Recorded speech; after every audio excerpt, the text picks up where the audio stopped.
TV.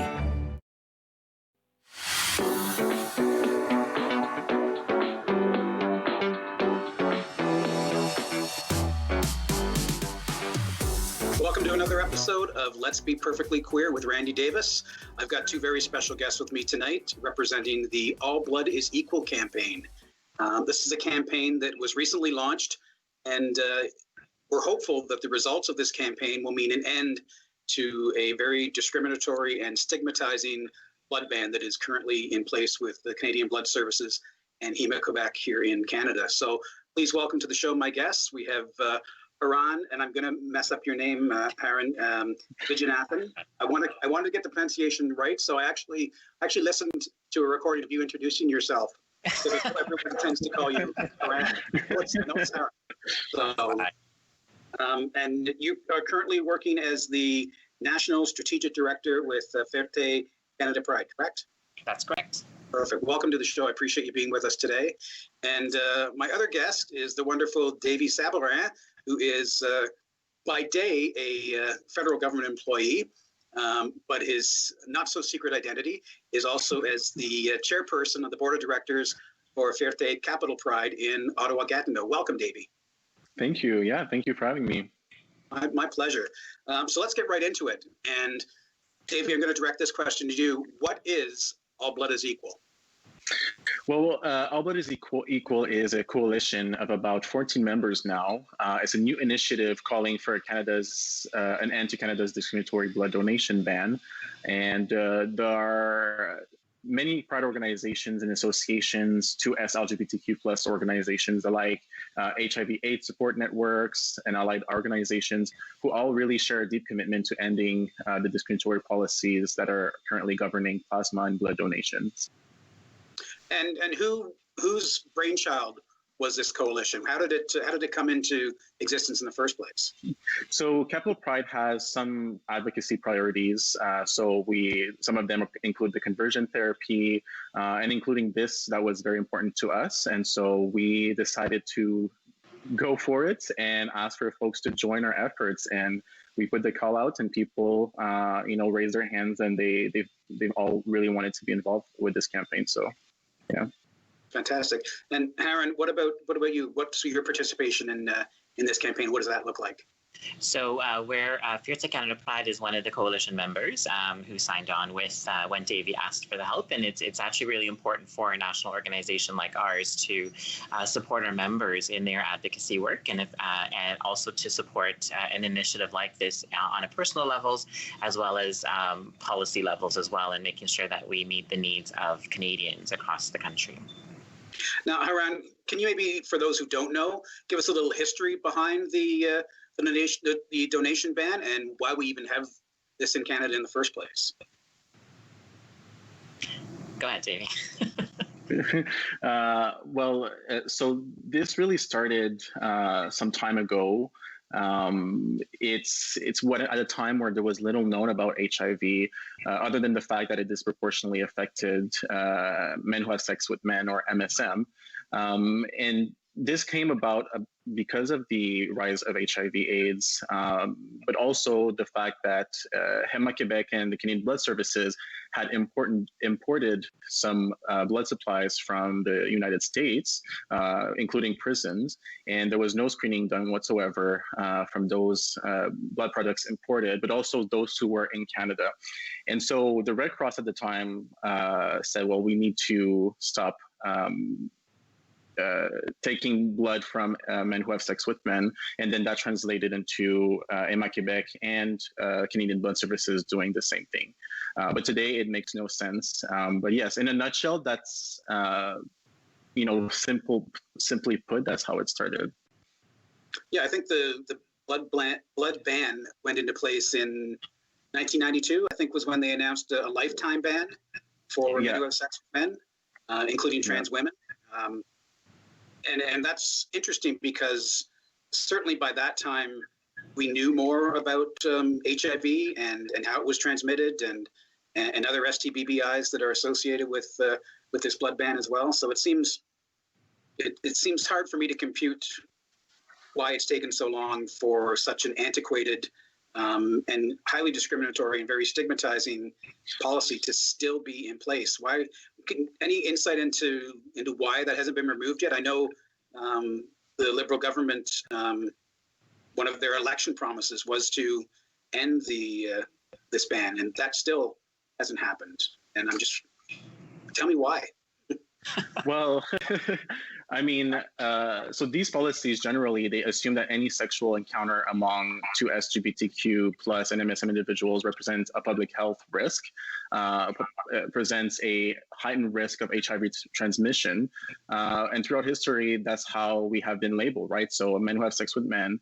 And as recent as 2016, Canada Blood Services introduced a new policy barring trans women from donating blood as well. So in fact, although we've seen some progress, we've also seen instances where those policies were not only perpetuated, but new policies further marginalized some members of our community. And to this day, HIV is unfairly associated with queer Canadians, despite the fact that over 30% of Canadians with HIV are acquired through heterosexual encounters. With the rates of HIV amongst two LGBTQ plus Canadians vastly lower than when it was in the 80s. As to why the government hasn't acted upon that, I think maybe it's a lack of urgency or a lack of political will on the government side. And Canada Blood Services and IMA Quebec maybe just continuing to have this mindset that we, the gays, or our community, generally speaking, are a threat to a public health threat. And I think Davey's being a bit polite because he's a government employee. So I'm just going to turn around and say, I think it's also, sure, thank you. I think it's just underlying homophobia that exists within our system, right? And when you're looking at race and class, and in terms of the discriminatory practices around trans women not being able to donate because they have sex with men, and looking at sex workers assuming and making assumptions about individuals and their practices, when we really don't look at behaviors for everybody as a whole. So if we looked at heterosexual people and folks of different sexual orientations and gender identities, we really should be looking at whether they're having condomless sex or with condoms, right? Rather than, well, you have sex with men or you don't have sex with men. Because, I mean, in all honesty, I could be heterosexual. I can have sex in the morning and donate blood in the afternoon, right? And so, and no one knows each other's sexual history. And then we talk about monogamy and this whole facade that, or not even a facade, but demonizing of the 2S LGBT community, and that we're very promiscuous, right? And all of those things. But we're not talking about those kinds of issues when it comes to this. So it really is looking at behavior of what causes transmission of HIV or other STIs and BBIs that can actually impact individuals, right? Hepatitis C is one of those. And in the 1984 with the lawsuit, et cetera, that continued to be the fuel for the fire that continues to burn today in terms of discriminatory practices around donating blood. Yeah, and I think this blood ban is certainly shown to be incredibly discriminatory and certainly stigmatizing for a number of reasons, not just for the homophobia associated with it, but certainly for folks like me living with HIV, and to continue to stigmatize folks living with HIV as being a danger and a completely unrealistic risk to the general population is ridiculous given the science and why the donation process isn't looked upon in a scientific manner when we have everything in place to screen the blood.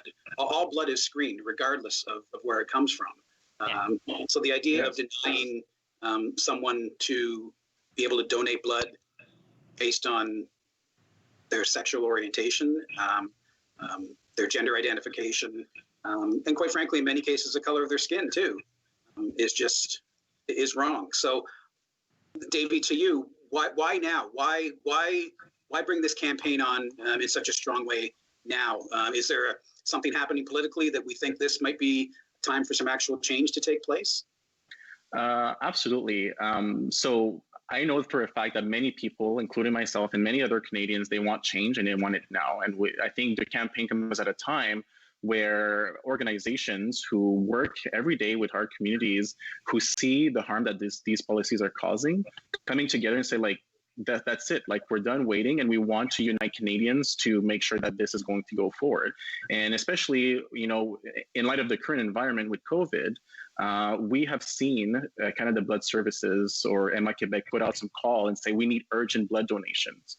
Right. When there are so many people from our communities that would willingly be the first in line to donate.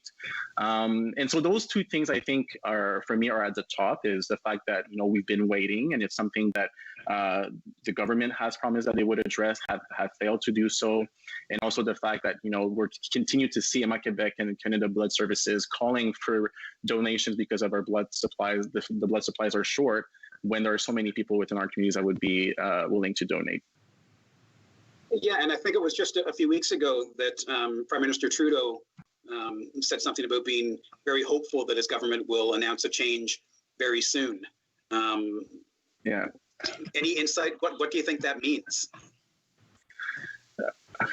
Well, I mean, exactly.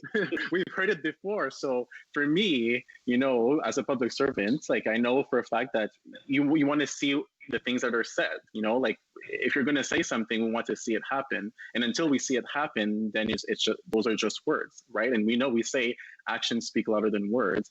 And if I can add, to what I was saying earlier, it's never been safer to donate blood for our communities. U equals U, undetectable equals untransmittable. PrEP, which allows people to be protected, to add another layer of protection, right? And so to have this discourse and maintain these policies when the science has been unequivocal that U equals U, and the fact that more like almost 20 years ago, technology gave clinicians the ability to shorten the window period to 9 days for detection. Why are we going piecemeal, like, oh, it's going to book a lifetime to 5 years to 1 year and now 3 months. I'm sorry, but I'm not going to abstain for 3 months. It's ridiculous, we have our needs and our desires, and yeah. And certainly from a fiscal responsibility outlook as well, Trudeau likes to tout the fact that, his government's giving millions of dollars to Héma-Québec and Canadian Blood Services to do all of this research around, supporting the idea of eliminating the ban.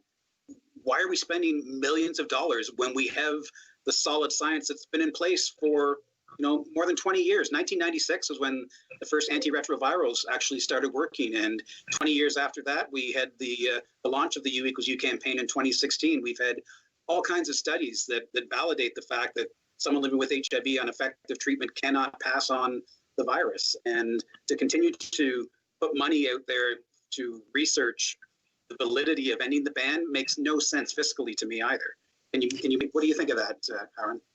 Well, I think it's also, working in partnership with the HIV sector in Ontario, in Canada, there's been a lot of advances that we've been working on as well in terms of research. So looking at home-based testing kits, or looking at the rapid testing that's already available, and investing funds to blood clinics so that they can have these testing kits available so people can do their tests within 10 minutes and find their results and donate blood. And it's really having a healthy conversation around what are your practices, what you've engaged in, and how do we support that entire process. So it's an overall public health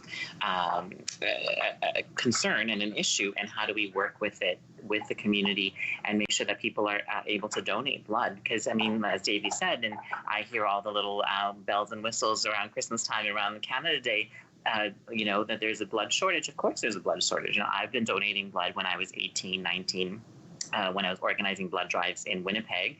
And it was only when I had sex for the first time with a man that I was not able to donate. All of a sudden, I'm a terrible human being, and it's a lifetime ban. So all of my I could have donated. So there's a lot of people like that. And again, I think, the politicians are making it a political thing out of this, if I can say that respectfully, rather than looking at it as a public health crisis and a public health issue of how blood donor clinics as well as HIV service sectors can actually work together to share information, knowledge, and move this agenda forward.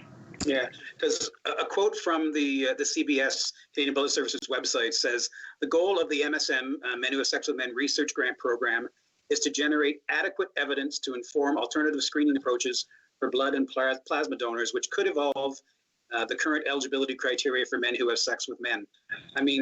Generate adequate evidence. is there not already adequate evidence? It's a real head scratcher. And much like yourself, Haran, I used to give blood as well when I was younger, and that's obviously stopped now for many reasons. But yeah, I used to actually, I love getting my little recognition pins from then. I'm dating myself, but And the donuts. Yeah, the little pins that has the number of times you've donated, and I had my little donation card that I could take in, and I was proud of the fact that I was able to do some small amount of civic duty in small town Ontario by being able to donate blood, and to have that privilege taken away for no valid reason is somewhat disheartening. So I'm very happy that you're doing this work. Now you mentioned, Davey, you've got 14 members in the coalition currently? About, yeah. Okay. And it's growing. And I was just going to ask, so what sort of, what's the strategy behind growing this campaign and getting more folks involved? How do they do that? So if folks want to be involved, they can visit the website allbloodisequal.ca, and then there's a sign up form, and any organization who does the work, to further human rights in regards to the 2S LGBTQ plus community, or otherwise, are welcome to join the coalition, because we do believe that the more voices and the more forces are behind this coalition, I think the more people are going to hear about it, and the more people are going to adhere to it. And really, some of the next phases that we're going to see is going to be call to action. So we're going to invite people to message their members of parliament to let them know that, they want to see this discriminatory blood ban repealed. Same thing with Canada Blood Services and Anima Quebec and Health Canada. So really, it is to make our voices heard, and as many voices that we can have to make that heard.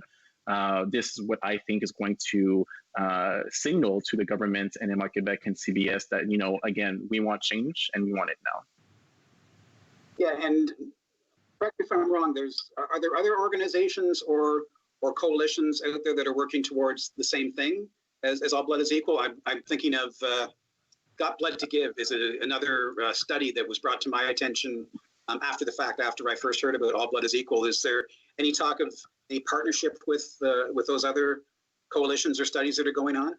Yeah, absolutely. So we've gathered a lot of information from the Community-Based Research Center. Especially the work that they've been doing, we're talking about also, in conversation with Réseau in Montreal and other HIV/AIDS support networks that have actually done the work on that and have called for that community blood donation ban in the past. We obviously support Randall Garrison's efforts, Member of Parliament with the NDP, who has put a motion forward, M41, to again repeal the blood ban. And so we're going to support Randall on that front, and we're going to invite people also, all members of Parliament, to also support that motion to show to Canadians that, this should not be a partisan issue, it should not be a political issue. We're talking about the lives and harm caused towards members of the 2S LGBTQ plus community, and that has to stop. Referring back to the CDRC, they've done extensive research on that topic, and they have had to put out a position paper which says that there is a lot of evidence supporting the idea that Canada should shift towards a gender-neutral screening process that examine behavior and risk, which we've seen in other jurisdictions who have adopted years and years ago screening procedures that are inclusive. I'm referring to Mexico. There's Poland. There's other countries that have done that work on that front. I think Italy and Spain are the same way. Yes, yeah, exactly. I was trying to look for them. Thank you. But yeah, definitely. So yes, to answer the question, we are reaching out and we're wanting as much information as we can. And really the campaign is to elevate and amplify the voices of those and the work of those who have done the work before. Yeah, and maybe Haran, I can ask you this. Do you feel that given the time we're in now with COVID, and certainly as you indicated, there's a real need. I think our supply of blood is dangerously low in this country. Has COVID played a part, do you think, in maybe helping to shine a light on this need, and maybe that's going to help bring the change about faster than we've seen lately? Well, I certainly hope so. I mean, we've always had an urgent call for blood and blood products, especially around the holidays when accidents also add to the demand of the need for blood products and blood, and with other maintaining of surgical procedures as well as treatments. So hopefully, COVID does, and personally, I find it really challenging that we have to fight to save lives, if that makes sense, right? It's a simple thing to do. And it's just, homophobia and racism and all of the isms continue to harm society as well as the people that belong in it. And so I'm hoping that, with the studies that are being done around COVID and how it disproportionately impacts marginalized communities, how it's actually depleting systems on a regular basis, that we need to really take a look at this and have a ready amount of blood supply on a regular basis, because we don't want to go back to taking blood from the United States and having the whole scandal happen again, right? So if we can be self-sufficient and support our community members in light of all of the stuff that's happening right now, and be prepared for other pandemics that will come up in the near future, this is the time to act. And so that's, again, why this is so important. I think, Davey, you spoke to the idea of this being a nonpartisan issue. And again, correct me if I'm wrong, I don't think there is a political party in Canada that has not, if not formally, certainly anecdotally, has said the same thing, that they all agree that the ban should end.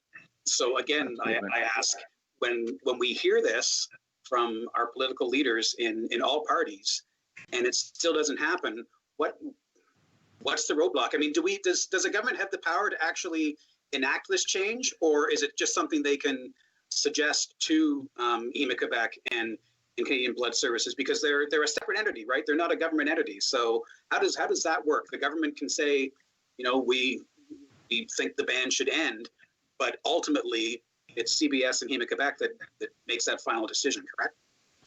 Yeah, so from what I understand is that Health Canada obviously will implement the new policies, but it has to be CBS and Héma-Québec who put forward those policies to Health Canada, and then after which Health Canada will be, enshrining those policies, if you will. I think what the issue is that is a bit of like passing the ball. So, the government really wants it, but at the same time, Héma-Québec says, well, we need to do more research. And then folks will be like, well, the political will, right? If politicians, if leaders really wanted it to happen now and happen sooner, I do feel like they could make it happen. But again, I cannot speak for them as to why it's not happening. All I know is that it's creating a lot of frustrations in our community because, again, it's been something that the current government promised for the 2015 elections, and something we've heard over and over again every year. Oh, it's happening, it's going to happen, it's coming soon, but yet it's not here. So I think that's my perspective. I don't know, Haran, if you would add anything to that.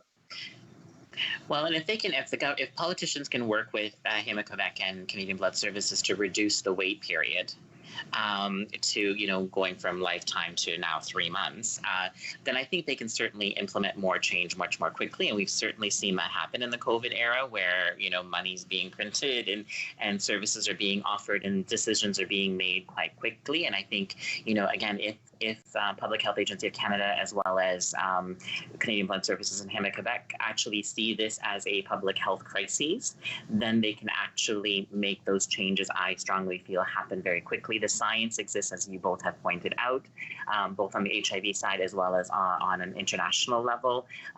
There's process and policies in place. Is how do we then adopt that? That's where the money should go, and that's where the pressures and the communication should happen. And there really is an opportunity for partnership here to make those changes happen. Yeah, and I think I've read a few studies that show that there's public support behind this as well. It's just not, it's just not the gays all up in arms again, right? It's everyone is supportive of the idea that men who have sex with men and trans women and folks from the ACB community should be able to donate blood, just like anyone who self-identifies as heterosexual. Well, their slogan also says it's in you to give. Right. So if you're considered a human being and it's in you and you've cleared health-wise, then why aren't you able to give? That's it. Yeah, exactly. I'm getting notifications that we need to wrap up soon, so I'm just going to give the floor, Davey, back to you to final thoughts, messages that you want to get out to the public around All Blood is Equal. Absolutely. By asking everyone the same question, regardless of their gender or their sexual orientation, while allowing an entirely new pool of donors to contribute to the system is the way forward. According to CBRC's Sex Now survey they conducted in 2018, 92% of men who have sex with men said they would donate if Canada changed its policy. That's a lot of people. That's a lot of folks who would be in line to donate blood and contribute to our blood supplies. So I think that's the way forward. Perfect. And Haran, what about you? Final thoughts on All Blood is Equal?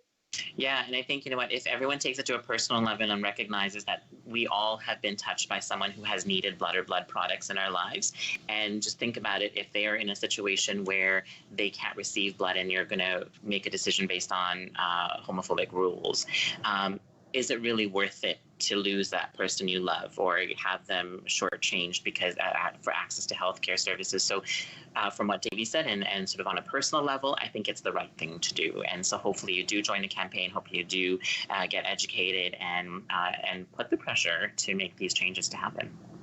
Agreed. And we'll have the website information up for folks to be able to do their own research and take a look at the campaign. And I know there's forms there for both individuals as well as organizations to be able to reach out and sign up. So obviously, from a personal note, as a gay cisgendered male, I have certainly felt the discrimination and the stigma around this blood ban. I think when it was announced that the ban was reduced from a lifetime to 5 years and then from 5 years to 3 months, there was this celebration around it, and I'm like, I'm not ready to celebrate because you're still discriminating against me, and you're still saying that my blood as someone who is gay isn't good enough. So your 3-month deferral isn't realistic, and thanks but no thanks. So I applaud you for your efforts in getting this coalition together, Davey. When I think it was a Facebook group invite that first brought this to my attention. And as soon as I saw it and did some more research, I knew it was something I wanted to get involved with. I made a point of reaching out to my executive director at the Gilbert Center to ensure that we were one of the first AIDS service organizations to officially sign on to the campaign. And I've certainly been working in the background to try and get other organizations and individuals signed on as well. So again, I thank you both for being on the program. I hope we have great success, and I hope the next time I have you both on the program, we're talking about all the work that was done to actually end the ban. So thank you very much, Haran, Davey. Appreciate you being here. Happy Pride, and happy Pride. And everyone Thank else, you. thank you for watching another episode. Let's Be Perfectly Queer. Take care, everyone.